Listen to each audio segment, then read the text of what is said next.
In this video, I will show you how to solve problems involving the properties of parallelograms.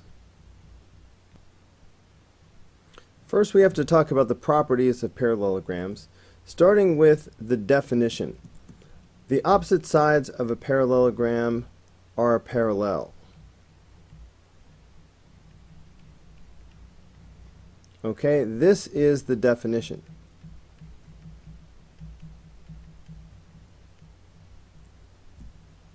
Okay, a parallelogram is a quadrilateral that has opposite sides that are parallel, and I'll go ahead and show that by putting these arrows on here. Alright, in addition to that definition, we have some properties of parallelograms. There are 4 properties here. Not only are the opposite sides parallel, but they are also congruent.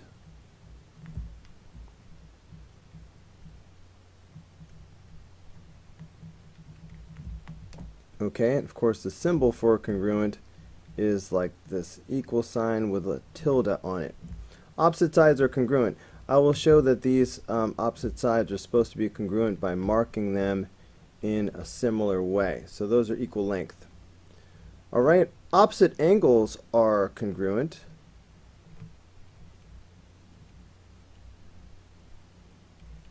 Alright, meaning that this angle will be congruent to this angle, and angle B will be congruent to angle D. Consecutive angles are supplementary. Alright, there's no marking for supplementary, so I'll just have to give you an example. And so for example, if this angle B was 80, then angle A would be 100 because they have to be supplementary. Alright, consecutive angles. Alright, I guess I should write down the words though. Consecutive angles, supplementary.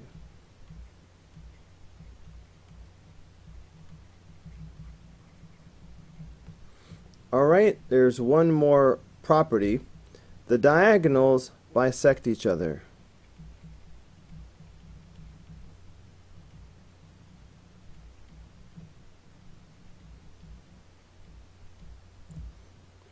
Okay, meaning, alright, if I draw the diagonals of a parallelogram, the intersection point is the midpoint of both diagonals. So these two halves are equal to each other, and these two halves are equal to each other. Be careful, the diagonals are not necessarily congruent.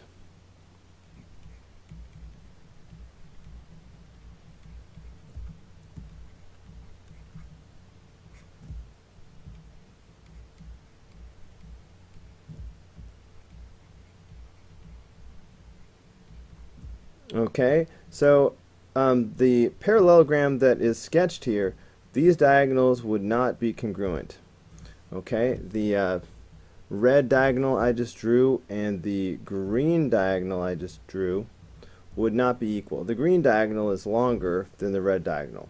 The only time the diagonals are going to be congruent is when you're dealing with a rectangle, 90-degree angles. Alright, so memorize the 4 properties and the definition. Alright, one more time. The definition is that the opposite sides are parallel. But then the 4 properties. The opposite sides are congruent, opposite angles are congruent, consecutive angles are supplementary, and the diagonals bisect each other. Memorize that. So let's put that to good use. So they gave us the measure of angle F, 132. Well, one of our properties is that the opposite angles will be congruent.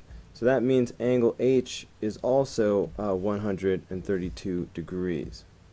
So this is 132 degrees.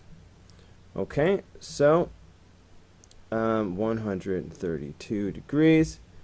Now, consecutive angles are supplementary. So F and G right next to each other like this. These are consecutive angles, so they are supplementary. So I should be able to do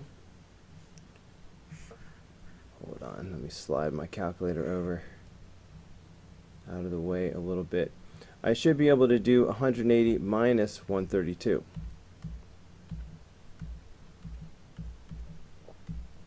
That's 48.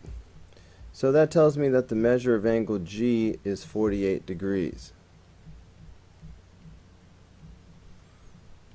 Okay. Find each indicated measure in parallelogram ABCD. Mark the diagram first. So I need to find the measure of angle AED. Okay, AED. Alright, let's see what we can figure out here. So we have vertical angles. Alright, the 117 is a vertical angle with this, so this will also be 117. So that's good to keep in mind. Now that I have the 117, if you look at this triangle, AEB, alright, notice that I have 2 out of 3 angles. So, in that case, I should be able to find the third angle, no problem, by subtracting from 180. So, let's do that. If I do 180 minus 117 minus, what was the other angle? 23. Alright, that should leave the third angle. So the third angle is 40. So this angle right here is 40 degrees. Okay, now let's use the fact that the parallel lines, the opposite sides of a parallelogram are parallel. Alright, that's the definition of a parallelogram. So what I like to do is look for the letter Z. Okay, for example, do you see the letter Z right here? Okay, so in a parallelogram, when I make a letter Z like that, I've got parallel lines cut by a transversal. So the reason why that is going to be helpful is because the corners of the Z are alternate interior angles. Okay, parallel lines cut by a transversal, alternate interior angles are going to be congruent. Alright, so I've got 23 here, that means this is going to be 23 down here. Okay, and look what happens. We have 117 and 23. Again, if I subtract those angles from 180, of course I'm going to get this 40. Or another way I could look at it is I could make another angle Z. Okay, if I made sort of a backwards Z, like this. Again, I have these alternate interior angles. The corners of the Z should be congruent. So that's 40, that's going to be 40. Okay, what else can I do? Alright, I'm really trying to just show you how to find as much as I possibly can. Alright, here comes another Z. I feel like changing colors for some reason. Alright, this is kind of a sideways Z, but it still works. Okay, and I'm drawing my Z so that 80 is in the corner, one of the corners of the Z. Because when I do that, like I mentioned before, the corners of the Z are going to be alternate interior angles. Alright, parallel lines cut by a transversal. So alternate interior angles should be equal. Okay, so if that is 80, then this is going to be 80. Okay, what else? We could use linear pairs. Okay, look, anytime you have intersecting lines, okay, I'm just going to take it out of the parallelogram for a second. Just look at this aspect of it. If I have intersecting lines, and if I find out this is 117, oh, I kind of messed that up, hold on. If I find out that this is 117, Okay, which of course means this is 100. And so why do I keep doing that? Not leaving space for the extra 1. 117. I should be able to find the other pair of vertical angles very easily. Okay, and to do that, just ignore the bottom half. I'm scribbling this out for now. Just look at the top side. Can you see that these two angles are a linear pair? I've got 117, and then whatever this angle is, it should add up to 180, alright, because this forms a straight line. So if I take my calculator and I do 180 minus 117, that's going to be 63. Alright, so the other angle would be 63. So that's what's happening here. Alright, if I have 117, then these angles must be 63. Alright, because of the linear pairs. Alright, both of these are linear pairs with 117. Alright, I feel like I should have made this bolder in retrospect. Maybe this as well. Whoa, got carried away like skirt. Can I erase this without erasing everything? Okay. You know what? Why not just find the last missing piece? Why not? So now that I have 80 and 63, the only thing that's missing is this little tiny angle in the corner. If you have 2 out of 3 angles, you should be able to find the missing angle, no problem. Just subtract from 180. Alright, so if I start with 180 and I subtract 80 and 63, so minus 80 and minus 63. 37. Okay, so this angle right here is going to be 37. Okay, now let's draw one more Z in this thing. Okay, I'm going to draw a Z around the 37, around the 37 that I just found.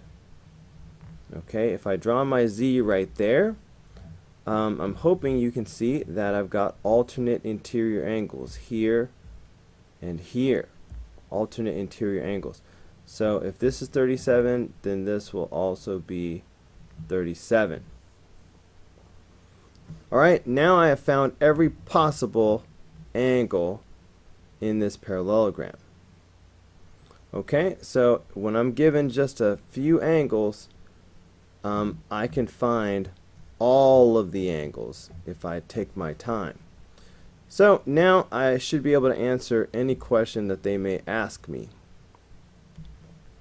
So what's the measure of angle AED? Okay, AED. That's going to be 63. What's the measure of angle AEB? AEB. That's 117. Alright, what's the measure of angle BDC? Okay, angle BDC. Alright, it might be difficult for you to see which angle they're talking about, so I'm just going to draw it for a second.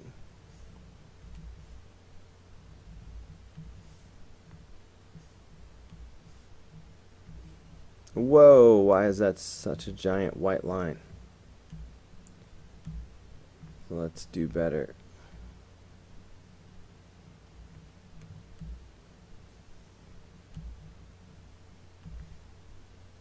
What did they say? BDC.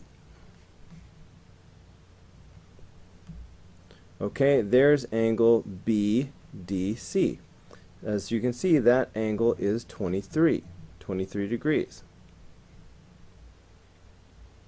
Okay, what about angle ADB? Okay, I wonder, can I just drag this around? ADB. Okay, so here's angle ADB. That's the 37 degrees.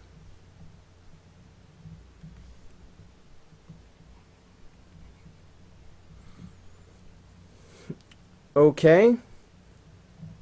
Alright, so you can find everything. Find each indicated measure in this parallelogram. Mark the diagram first. Okay, so we're supposed to find the measure of angle NOP. Okay, NOP.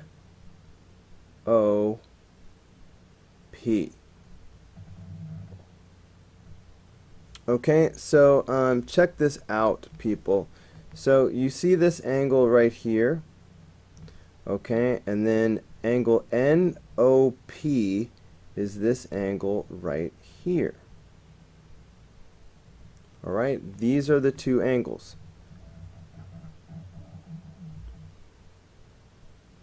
Remember the rule that says in a parallelogram, consecutive angles are supplementary. So these angles that are right next to each other are supplementary. So don't be distracted by the fact that there's a giant X in the middle. You're still talking about a parallelogram. I'm just going to draw a rough sketch real quick. Alright, we're talking about this angle and this angle. Okay, these are consecutive angles. So if this is 125 degrees, I should be able to find the other angle by subtracting from 180. So if I do 180 minus 125, that is 55 degrees. Okay, so that's angle NOP is 55 degrees. Okay, what's next? Angle OMN. Okay, OMN. Alright, that's this angle right here. OMN.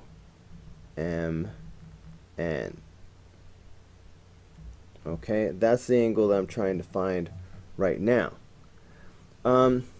So there's probably multiple strategies I could use to do this, but here's the first one that popped into my mind. Opposite angles are congruent. So if this angle down here is 55, can you see that that should be congruent to this angle up here? This should be 55. So I just jumped over here so you wouldn't be distracted by the diagonals in the middle.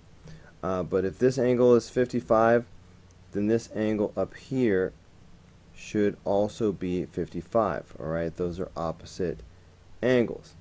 So how does that help me find the little angle in the corner that I'm supposed to find? Alright, I'm supposed to find this little piece of it. Well, the 37 and the little blue angle should add up to 55. Alright, because 55 is the whole corner. 37 is a part of that. So if I subtract 37 from 55, that should leave the other little part right here. Okay, so that's what I'm going to do. 55 minus the 37. So if I do 55 minus 37, alright, that's 18. So this is going to be 18 degrees. So OMN is 18 degrees. Okay, what's next? NXO. Okay, NXO. Alright, I need to change colors again. Alright, NXO. They're asking me to find this angle right here. I can use linear pairs to do this. Because, can you see that maybe if I draw this more like a T or something. Alright, okay, that was a horrible line. I'm going to try that one more time. In fact, maybe I'll cheat. Okay, I'm trying to get you to see the linear pair that I have to work with. Okay, you can probably see it very clearly now. These two angles form a linear pair. So that means that they are going to be supplementary. So I can just subtract 132 from 180, and that should give me the other angle that I'm supposed to find. Okay, so if I do 180 minus, what was it? Minus 132,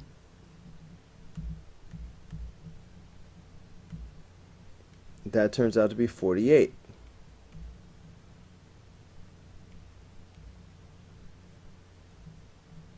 Okay, so that is angle NXO. N to the X to the O. That's 48.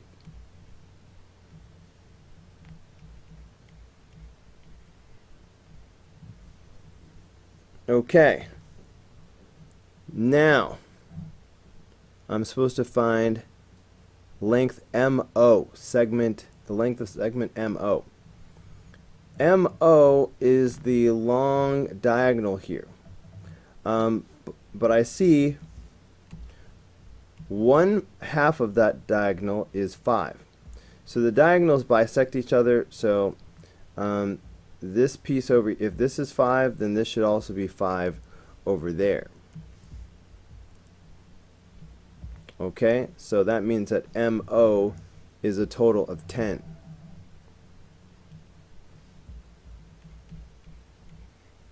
Okay, what about PX? PX is the other half of the shorter diagonal. So if this is 3, then this should be 3 over here as well. And that's PX. So PX is equal to 3. Alright guys, that's going to do it for this video. Go ahead and click here in the red apple to watch the next video. Click in the green apple to subscribe, or click the yellow apple for the full playlist.